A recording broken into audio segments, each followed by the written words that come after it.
여러분 안녕하세요. 9월 5일 여의도 펀드매니저TV 금일 시장 전망 및 투자 전략 시작하도록 하겠습니다. 네, 즐거운 화요일 아침입니다. 미국 시장이 오히려 휴장이 들어가니까 더 즐거운 것 같아요. 미국은 노동절 휴일로 휴장에 들어갔습니다. 미국 시장이 없으니까 미국이 오르든 내리든 마음은 참 편안한 그런 화요일 아침장입니다.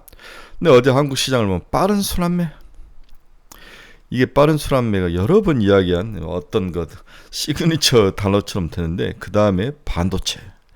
지난 금요일 우리가 반도체에 대해서 흥분을 했죠. 주말 내내 반도체가 새로운 시장의 리더가 될 것이다, 이렇게 흥분을 했는데 막상 까보니까 월요일날 다른 쪽으로 갔죠. 물론 로봇이 시장의 리더가 됐는데 몇몇 종목은 윗꼬리를 달고 너무 심한 윗꼬리를 달고 내려오면서 선의의 피해자들이 많이 생겼는데, 제가 봐서는 항상 전고점들이 다 왔어요. 전고점이 밑에서 하락을 했다 전고점을 오면은 여기서 항상 물량을 두들겨 맞는다. 이익 실현할 놈들은 실현하고 또 여기서 살 사람 사고, 이 과정을 겪어야만 다음 단계 2차 상승으로 나타나는 과정 중에 있는 당연한 모습이다, 이렇게 이해를 하시면 마음이 좀 편할 것 같습니다. 어제 로봇이라든지 몇몇 종목 쫓아가다가 윗꼬리 달고 있는 데 대해서 많이 얻어 터진 우리 친구분들 너무 마음 졸이지 마십시오. 상승을 하기 위한 당연한 물량 소화 과정이다.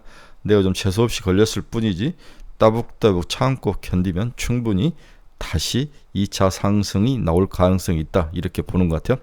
저는 여전히 아직도 그래도 반도체에 대해서 우리가 접을 단계는 아닌 것 같다. 이렇게 조정을 좀 받다가 반도체가 다시 올라갈 가능성이 100%라고 표현할 수는 없지만, 그래도 남은 9월, 10월, 3분기, 4분기 이 시장에 그래도 우리가 배팅을 해보고 뭔가 수익을 추구해봐야 할 분야는 반도체 이 한 분야가 가장 유력하다죠. 네, 빠른 순환매에 대응하면서 이것저것 쫓아다니지 마시고 반도체 이 하나의 종목에 꽂혀, 반도체나 로봇, 그 다음에 제약바이오 이 세 개 정도만 가지고 충분히 대응을 해도 이 장에서는 먹을 수 있다, 이렇게 볼 수 있습니다. 그래서 한두 종목으로 압축을 해라. 벌려놓는 전략을 쓰든지 압축을 하든지 해야 되는데, 저는 압축을 하라고 이야기를 하고 싶죠. 이렇게 금일 시장을 한번 간단히 전망을 해보는 시간을 가졌는데, 금일 시장 한번 알아보도록 하겠습니다. 구독, 좋아요 많이 눌러주십시오. 제가 드디어 5,000명을 넘어섰어요. 와, 3년 가까이, 2년 반, 3년 가까이 했는데 이제 5,000명이에요. 정말 지치지만 언젠가 또 터지겠죠. 지난번에 어떤 그 친구분이 제 댓글을 달아주셨는데, 제 유튜브가 사람이 늘지 않은 이유 두 가지를 이야기하더라고. 시황을 설명하는 것들은 댓글이 잘 안 좀 퍼지지가 않죠. 근데 인스타나 이런 쪽, 인스타가 아니라 텔레그램 같은 걸 통하면 좀 확산될 수 있을 것 같지 않을까 생각도 해보는데, 텔레그램을 통해서 좀 확산시키는 방법을 좀 생각을 해보는데 고민 좀 해보겠습니다. 그 다음에 제가 종목을 기존에 꾸준히 쓰다가 너무 많은 종목을 남발을 하는 듯한 느낌이 있어서 종목을 좀 줄였는데, 역시 종목을 좀 써야 될 것 같다, 이런 생각이 있어요. 최근에 종목을 좀 쓰도록 노력을 하고 있습니다. 세 번째는 이제 제가 이 카페와 유튜브를 이렇게 공용을 해서 하는데, 사람들이 유튜브를 보다 카페에 와서 이제 가입을 해야 되는데 이런 것도 좀 복잡하고 불편하다. 차라리 유튜브에서 뭐 회원 관리를 하든지 이런 식으로 해라 했는데, 유튜브는 이제 제가 열려놓은 창이기 때문에 일단 1만 명까지는 열어놓을 생각입니다. 1만 명이 지나면 또 친구들을 위해서도 닫을 생각입니다. 자, 여러분들의 많은 성원세가 5,000명을 돌파했으니까 10,000명까지 금방 가도록 해보도록 하겠습니다. 미국 시장은 열리지 않았지만 금일 시장 키포인트를 하면, 미국 시장은 노동절로 휴장이었다. 바이든 역사상 최대 일자리 창출을 했다. 내가 트럼프보다도 홀랐다. 트럼프는 순감했다. 네, 모든 게 지금 이 바이든의 언어 자체에는 뭐에 쏠려 있습니까? 네, 일자리, 내년 선거에 쏠려 있는 거죠. 7월 무역 흑자 159억 유로 예상을 하회했다. 독일이죠. 독일. 푸틴과 에르도안이 터키에서 회담을 한 것 같은데, 곡물 협정 관련 소득 없이 종료가 됐다. 말은 곡물 협정인데 뒤에는 에르도안이 푸틴에게 전쟁 종식과 협상에 대한 이야기를 했던 것 같아요. 이게 목적이지 않았을까?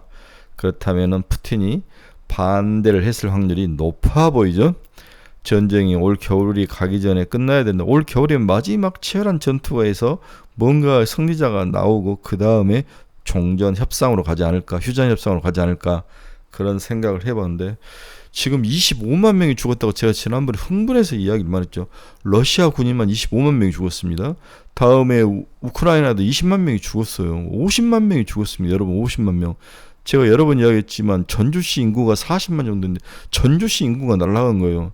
이거 얼마나 큰 비극입니까? 22세기 이 시대에 이 전쟁 빨리 좀 종식이 됐으면 좋을 것 같습니다. 시진핑이 G20에 불참을 한다. 바이든이 실망스럽다 이야기를 한 거죠. 네, 좀 껄끄러웠던 것 같아요.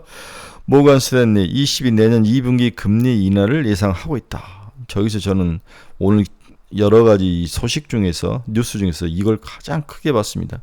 유럽이든 미국이든 금리 인하에 대한 가능성이 내년에 금리 인하의 가능성이 슬슬 나오기 시작한다.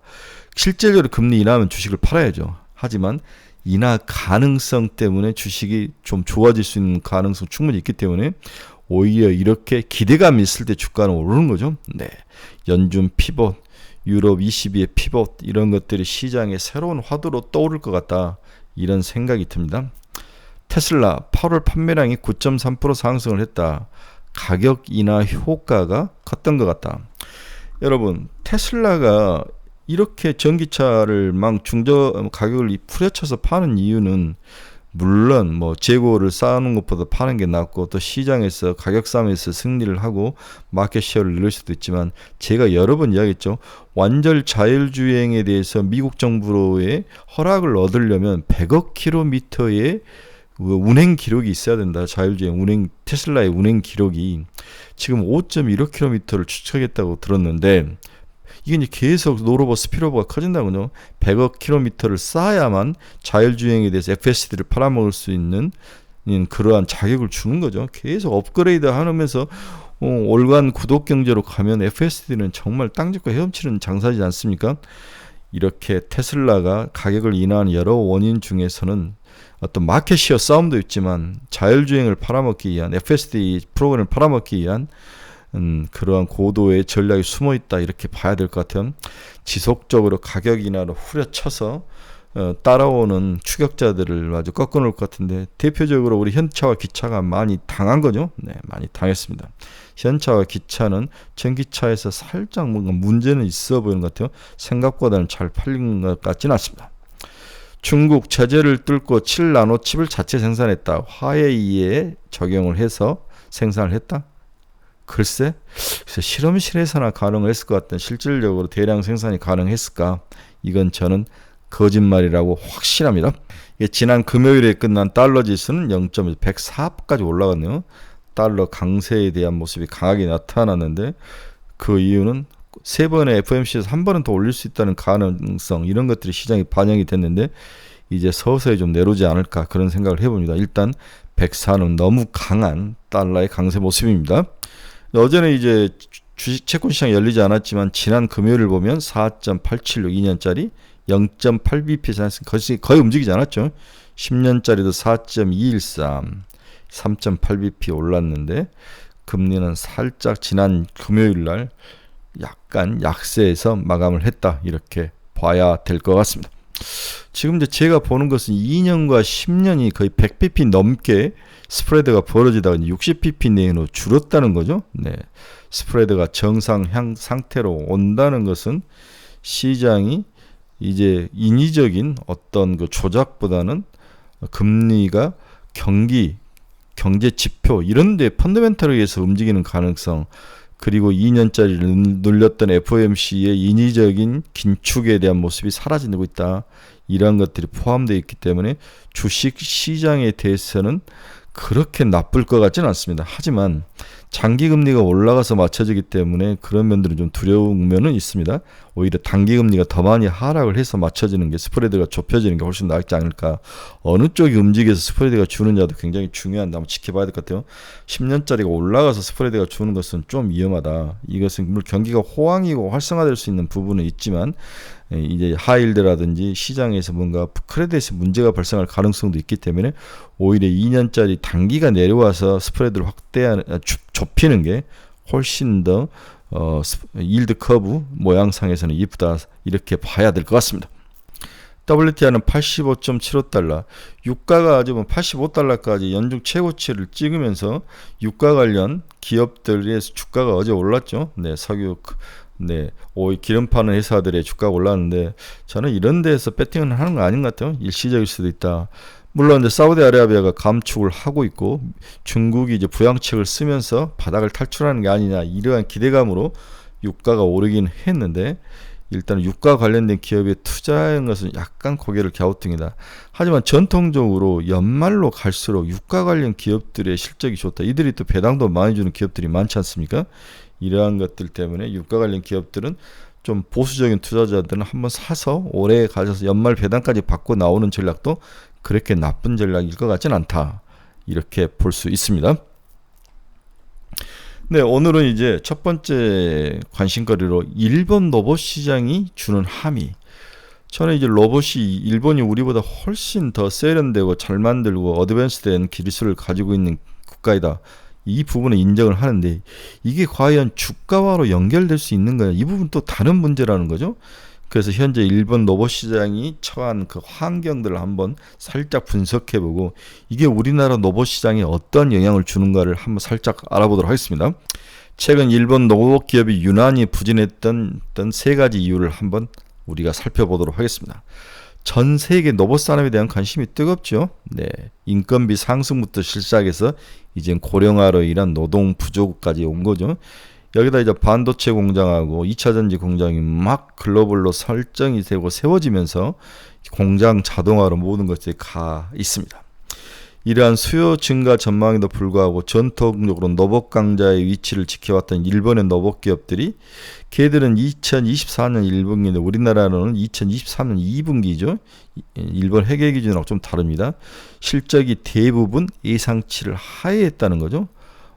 우리 같으면은 지금 로봇 기업들이 플러스 나는 기업은 별로 없지만 마이너스를 줄이면서 올라오는데, 일본은 이미 딱 실적과 이런 것들이 우리나라보다 빨리 자리를 잡고 있지만 실적이 그렇게 눈에 띄게 개선되지 않고 있는 이유는 뭘까? 산업용 로봇 4대 기업 중 하나는 환하게 매출액은 2억 17억엔, YY로 4.6%나 하락을 했습니다. EPS는 31.8엔, 마이너스 27.2%나 하락을 했습니다. 전년 대비 그리고 시장 컨센서스를 모두 하락하는 그런 나쁜, 좀 부정적인 실적을 기록을 했죠. 환악, 네, 상장사입니다. 세계적인 일본의 산업용 로봇을 만드는 회사죠. 매출액 및 EPS가 전년 대비 증가세를 기록했던 종목들로는 야스카와 일렉트로닉, 케이니언스, 옴론, 이 세 개 정도인데 시장 예상 수준에는 모두 미치지는 못했습니다. 네, 증가세는 기록했지만 시장 가이드라인을 맞추지는 못했다. 이렇게 해서 일본 기업들의 현재 어떤 회계적으로 봐서는 그렇게 매력적인 상황은 아니다. 환악 한번 볼까요? 네, YY로 마이너스 4.6% 매출액이 하락을 했고 EPS는 마이너스 27.7%. 그 다음에 케이니언스, 옴론, 미쓰비시 일렉트릭 이런 애들은 이제 상승을 했는데 컨센서스에 대해서는 마이너스가 났다는 거죠. 네, 컨센서스 대비는 그렇게 좋지는 않았다. 미쓰비시 일렉트릭을 제외하고 이 이야기를 하고 있는 거죠. 우리가 환악이나 야스카와 캐니언스, 옴론, 저는 이 회사 정말 처음 들어봤습니다. SMC나 회사도 처음 들어봤고, 우리 하모닉 드라이브는 우리 감속기 만드는 회사이기 때문에 좋죠. 얘도 매출액은 마이너스 YY로 4.4, 그 다음에 EPS는 마이너스 80.6이에요. 생각보다도 EPS가 YY로 크게 하락하는 모습, 이러한 것들이 우리에게 던져지는 함의가 뭘까 한번 생각을 해봐야 된다는 거죠. 우리가 방금 표에서 본 것처럼 글로벌 로봇 관련 기업 대부분이 플러스 성장을 이어간 것과 상반되는 흐름을 가지고 있다. 일본과 글로벌 기업들 간의 실적 괴리가 나타난 이유는 세 가지로 요인으로 파악이 되고 있다. 자, 그러면 일본 기업을 봤는데 글로벌 기업들은 실질적으로 플러스가 나는지 한번 살펴봅시다. 자, 글로벌 로봇 기업들은 산업용 로봇, 로봇 부품, 서비스용 로봇, 소프트웨어 이렇게 네 개로 나눌 수 있는데 ABB, 에스톤, 테라다인, 콩넥스 여러 종류가 있는데 저희가 모르는 종목도 굉장히 많아요. 그래서 여러분들이 이 장표를 한번 붙여놓으시고 글로벌 로봇 관련 기업들이 이런 기업들이 있구나를 외우셔야 합니다. 그리고 지속적으로 봐야죠. 로봇을 우리나라 것만 보면은 이제 낭패죠. 외국 기업들도 보고 글로벌 기업들도 이름이라도 알고 어떤 게 속하는지를 한번 봐야 되는 거죠. 이들의 실적을 컨센서스는 좋습니다. YY로 12.6, 47.5, 뭐 거의 마이너스가 난 건 별로 나타나지 않죠. EPS도 145, 237, ABB하고 에스톤이라는 기업은 EPS도 YY로 145, 237까지 상승하는 그런 모습. 흑자 전환, 적자 확보, 축소 이러한 좋은 모습들이 나타나고 있습니다. 자, 다시 돌아와서 이렇게 글로벌 로봇 관련 기업들은 적자가 줄여나가거나 또 이익이 나는 기업들은 더욱 이익이 잘 나는 그러한 좋은 모습을 보이는데 일본의 로봇 기업들이 이렇게 늪속에서 헤매는 이유는 뭐냐? 세 가지로 요약 정리가 가능하다는 건 첫째는 일본 기업들은 고성장 분야인 서비스형 로봇 시장에서 힘을 못 쓰고 있다. 너무너무 중요하죠. 이 부분을 세계적으로 제일 잘할 수 있는 나라는 한국입니다. 이건 가전과 비슷한 거죠. 서비스형 로봇은 한국이 제일 잘할 겁니다. 이 부분이 가장 고성장 분야이다. 우리 실생활 속에서 우리가 집에 매일 차 한 대씩 가지고 있는 것처럼 로봇도 한두 개는 충분해. 청소하는 로봇, 부모님 돌보는 로봇, 이런 것들이 하나씩 있을 것 같아요. 집중하고 있는 산업용 로봇 시장마저 수주 감소 주기가 접어들었다. 수주 감소가 나타나는 거예요. 산업용 로봇 시장도. 일본은 공장 투자를 그렇게 많이 하고 있지는 않는 것 같아요. 한국처럼 미국이라든지 이런 데에 투자를 많이 하는데 이 산업용 로봇기기는 충분히 보스턴 다이나믹이라든지 우리나라도 로봇기기를 가지고 있기 때문에 일본의 기기들의 수주가 없다. 수혜가 없었는 것 같아요. 여기에 로봇 부품 기업을 중심으로 중국 국산화율이 상승하며 중국 비중이 높은 기업들이 얻어맞았다는 거죠. 여기서 중요한 우리가 함의는 중국 기업들이 내부적으로 국산화율이 높아지고 있다. 이 말 뒤보면 얘들의 기술 수준이 좋다는 거예요. 높다는 거예요. 로봇 시장에서는 일본은 그렇게 상대가 안 될지 모르지만 싼 가격에서 기술력을 가지고 있는 우리 전기차 시장처럼 중국 기업과 또 전쟁을 해야 되는 그러한 리스크는 분명히 있다는 것을 꼭 기억을 해야 될 것 같아요. 일단은 시장 자체가 성장에서 막 출발했기 때문에 주가가 아주 올라오는데 어느 정도 올라오면 중국과의 싸움은 피할 수 없다. 근데 미국이 중국을 때려줘야 되는데 다음 대통령이 로봇까지도 때려줄 수 있느냐 이 부분은 봐야 되는데 저는 충분히 때려줄 수 있을 것 같아요. 네, 이것도 IRA법이 새로운 게 또 추가로 나올 것 같아요. 이게 선거철이 있기 때문에 충분히 가능한 이야기입니다. 네, 그래서 이러한 세 가지 이유로 일본 기업들이 헤매고 있다. 이럴 때 우리가 빨리빨리 성장해서 쫓아가야죠. 그래서 일본 로봇 시장을 보고 느끼는 우리 함의는 결론은 우리나라 로봇사는 충분히 세계적으로 전기차 배터리처럼 잘할 수 있는 실력과 환경을 가지고 있다. 로봇은 가전제품이자 전기차 배터리와 같은 그런 형태의 성격을 갖고 있기 때문에 우리가 잘할 수 있다고 봐야 한다. 로봇은 확실히 우상향 고려라는 사실을 이젠 부정하지 말자. 답은 장기 투자이다. 우리 여러분 배터리 봤죠? 네, 양극재 봤죠? 한 3년, 4년, 5년 들고 있으면 10배씩 날 수 있다는 그 믿음을 가지고 있어야만 이 전쟁에서 승리를 할 수 있다는 거죠. 자, 두 번째는 ISM 제조업 지수 반등은 TSMC보다도 삼성전자가 오히려 더 강세를 받을 수 있는 그러한 환경이다. 이게 이제 제가 드리는 말씀이죠. 오케이. ISM 제조업 지수가 올라가면 반도체가 올라간다는 것은 여러 가지 송명섭 위원이라든지 소위 반도체 일타 강사들은 이야기를 했는데 저는 한 발자국 더 나가서 이렇게 ISM 제조업 지수 같은 글로벌의 어떤 경제 지표들이 반등을 하면 TSMC보다는 삼성전자가 훨씬 유리하다. 이게 첫 번째 제 생각이죠. 이것을 한번 풀어보도록 하겠습니다. 통상 ISM 제조업 지수가 하락하기엔 글로벌 IT 반도체 밸류체인 내 최종 소비재와 서비스 색채가 짙은 TSMC가 우세를 하다. ISM 제조업 지수 하락기에는 TSMC가 우수하다는 거죠. 글로벌 IT 반도체 밸류체인 내 최종 소비재와 서비스업 색채가 강한 거죠. 결국 얘들이 만드는 비메모리 가공이 주로 어떤 공장이라든지 이런 데 쓰이는 것보다는 산업재보다는 소비재라든지 서비스 산업에 쓰이는 부분들이 많고 핸드폰이라든지 이런 쪽이 많기 때문에 덜 어떤 경기 침체의 영향을 받기 때문에 TSMC가 유리하다. 하지만 상승기에는 지수 상승기에는 ISM 제조업 같은 지수가 상승기에는 자본재와 제조업 성격이 강한 삼성전자가 유리하다는 거죠. 장내 아시아 또는 신흥시장의 테크넷 TSMC에서 삼성전자와 SK 하이닉스를 이슈로 한 한국의 반도체 밸류체인으로 주도권 교체를 그려볼 수 있는 그러한 대목이다. 그리고 TSMC 숏이 나타나고 삼성전자나 SK 하이닉스의 롱 전략이 가능한 그런 모습이 현재 시장에서 나타나고 있는 모습도 있다. 저는 이렇게 보는 거죠. 그래서 ISM 제조업 지수가 이게 빨간 건데 이렇게 상승해서 올라오면 삼성전자가 TSMC보다 더 우량한 모습을 가지고 플러스로 올라오더라. 이 이야기를 하고 있는 거죠. 네. 이렇게 빨간 게 올라올 때 우리 파란 거 삼성전자가 TSMC보다 강한 모습, 이러한 모습이 보여주고 있다는 거죠. 따라서 지금 ISM 제조업 지수가 과연 돌고 있는 거냐, 이게 이제 두 번째 우리 질문으로 가는 거죠. 확실히 ISM 제조업 지수가 플러스로 돌았으면 삼성전자는 유리하다는 것을 우리가 과거 여러 가지 그래프를 통해서 비교해서 봤으니까, 그럼 향후의 ISM 제조업 지수는 어떻게 되느냐, 이게 이제 가장 큰 우리들의 두 번째에 대한 대답이 필요한 부분이죠. 두 번째로 ISM 제조업 지수는 정말 반등하는 거냐.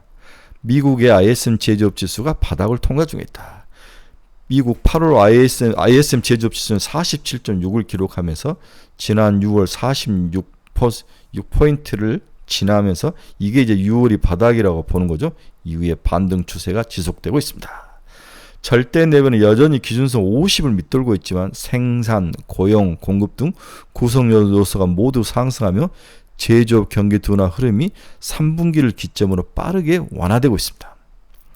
또 궁금한 점은 한국의 수출이라든지 기업 실적, 외국인 수급의 절대적인 상관성을 지닌 경제 관련 지표가 바로 ISM 제조업 지수인데, 미국 ISM 제조업 지수 경기 흐름의 개선의 흐름의 추세와 가능성을 판단해 보는 게 무엇보다도 향후에 중요한데, 바닥을 치고 반등을 하고 있다는 데는 sure why not이라는 거죠.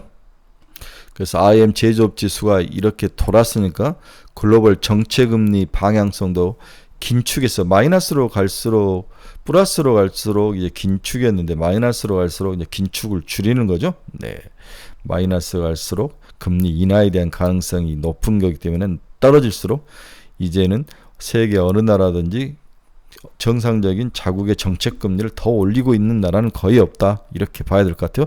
이게 ISM 제조업 지수에게 향후에 더 반등할 수 있는 그러한 여러 요인 중에 하나일 수도 있다, 이렇게 볼 수 있습니다.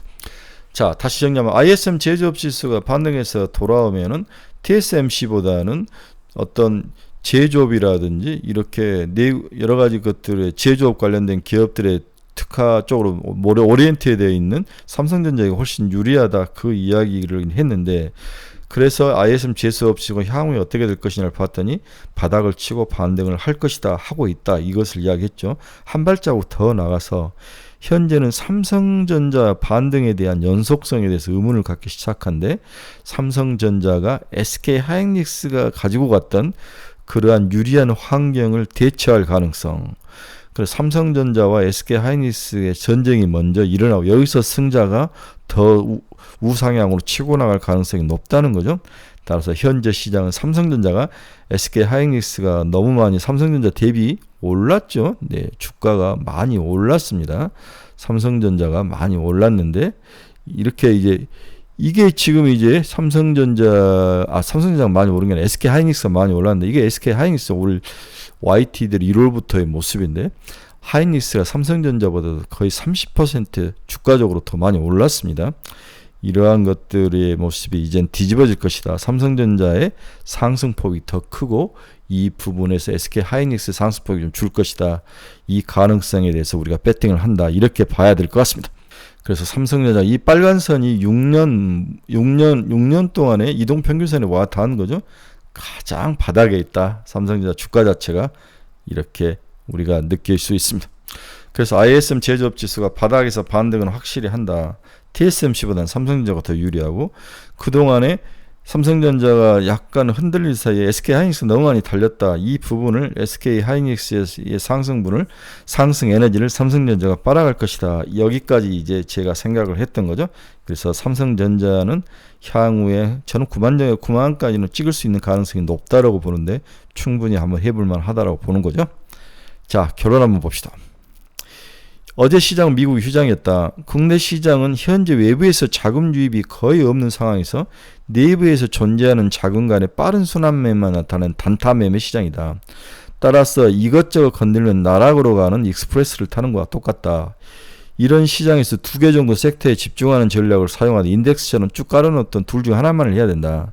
지난주 시장을 들뜨게 한 반도체가 개인적으로 다시 하반기의 핵심 섹터로 자리를 잡을 것이다. 따라서 오늘은 반도체, HBM, DDR5 관련주 중에서 다시 하락이 나타나면 분할 매수로 접근을 해야 될 것 같다. 노봇은 추가 상승은 충분히 가능하나 바로 가기보다는 전부 전고점에서 와 있는 거죠. 그래서 물량을 소화하는 과정이 좀 필요하다. 소화한 후에 다시 올라갈 가능성이 높아 보인다. 그래서 스맥, 파두, 이렌시스, SY, 또 조정을 겪고 있는 마음 AI, 어제는 테슬라형 대형 수주가 나는 삼성전기, 그리고 HBM의 수혜주 하나마이크론, 이 정도의 종목들을 관심을 가지고 지속적으로 지켜보면 나쁠 것 같지는 않다. 이렇게 여러분들에게 정리를 해드리고 싶네요. 근데 오늘 아침은 시장 좀 설명이 좀 주저주저 길었습니다. 여러분들에게 많은 도움이 되는 방송이 됐으면 좋겠습니다. 여러분 힘냅시다. 내일 뵙겠습니다.